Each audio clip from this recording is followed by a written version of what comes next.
नमस्कार। ये है कहानियों का अद्भुत संसार।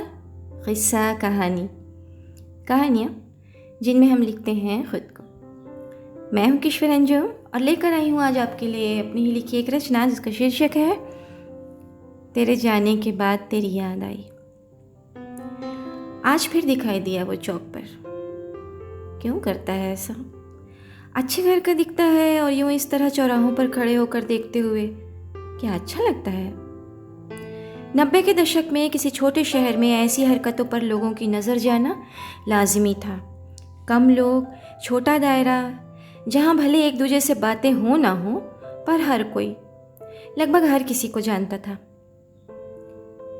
सूरज निकलता है, शाम होती है, चांद उगता है और ढल जाता है, आकाश में तारे टिमटिमाते हैं, प्रकृति अपने चक्र के हिसाब से मौसम की चादर बदलते रहती है। ये सब प्राकृतिक घटनाएं बिना किसी व्यवधान के होती हैं। पर कभी कभी यूं भी होता है कि गर्मी में बरसात हो जाए और ठंड में गर्मी पड़ जाए, परंतु उसका एक निश्चित समय पर पान ठेले पर खड़ा होना कभी नहीं रुका। वो इस छोटी सी टपरी का एक ज़रूरी हिस्सा बन गया। एक ख़ास जगह पर एक ख़ास तरीके से खड़ा रहता और जितनी देर अन्नी उसकी निगाहों की जद में रहती वो उसे देखता रहता। गर्दन मोड़कर नहीं देखता था कि शायद ऐसा करना उसको उस श्रेणी में ला देता जिसे आवारगी समझा जाए। उसका अन्नी के प्रति मोह बहुत पवित्र था। कोई भी ऐसी हरकत नहीं करता था कि जिससे अन्नी का नाम खराब हो। सखियाँ खीखी करके हंसती और कमेंट्री करते रहती, देख देख अन्नी तुझे देख रहा है। अन्नी झलझा जाती और तेज तेज कदमों से आगे बढ़ जाती। लेकिन किसी की निगाहों का मरकज़ बनना खुद में एक बहुत खूबसूरत एहसास है। वो इंतज़ार करती उस वक्त का कि जब मैं वहाँ से गुजरूंगी और वो मुझे देखेगा। वो इस टपरी का हिस्सा बनते बनते क्या मेरी ज़िंदगी का हिस्सा बनता जा रहा है? अन्नी खुद से पूछती और जवाब में यही पाती कि नहीं, ये बचकानी हरकत है। कोई देख रहा है आते जाते तो उससे क्या, कुछ कहा तो नहीं ना उसने कभी। फिर ख्याली पुलाव को आँच से उतार कर वो किताबों में मगन हो जाती। छमाही इम्तिहान का वक्त था और अन्नी की गिनती अच्छी छात्राओं में होती थी। अपनी छवि को बरकरार रखने उसने खूब मेहनत की, इतनी कि इम्तिहानों के बाद उसे तेज़ बुखार ने घेर लिया। टाइफाइड में बदल कर वो बुखार पूरे 21 दिन रहा। इसके बाद बुखार तो टूट गया लेकिन बदन भी टूट गया। लगभग 1 माह वो घर से निकल ही नहीं सकी। फिर हालत ऐसी नहीं थी कि पैदल स्कूल जा पाती। स्कूल लाने ले जाने के लिए रिक्शा लगवाया गया। बीमारी के बाद जब पहले दिन स्कूल पहुंची तो सखियों ने घेर लिया। हाल चाल पूछने के बाद बताया गया कि वह तुम्हारा गुमनाम निगाहदाश्त बहुत परेशान दिखता था।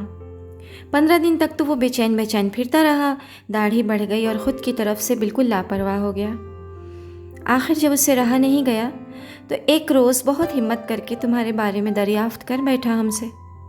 हमने मजाक में ही कह दिया कि तुम्हारे फादर का तबादला हो गया है, तुम्हारी टीसी निकाल ली गई है और तुम जाते वक्त हमसे भी नहीं मिली। बेचारा तब से दिखाई नहीं दिया। 15 दिन से उसे हम लोगों ने भी नहीं देखा।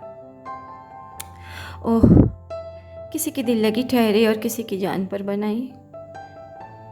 इस शरारत ने ना जाने उस लड़के पर क्या असर डाला होगा। अन्नी ने एक पल को सोचा। आज के जैसे ज़माना नहीं था कि एक क्लिक में सारी जानकारी मिल जाती।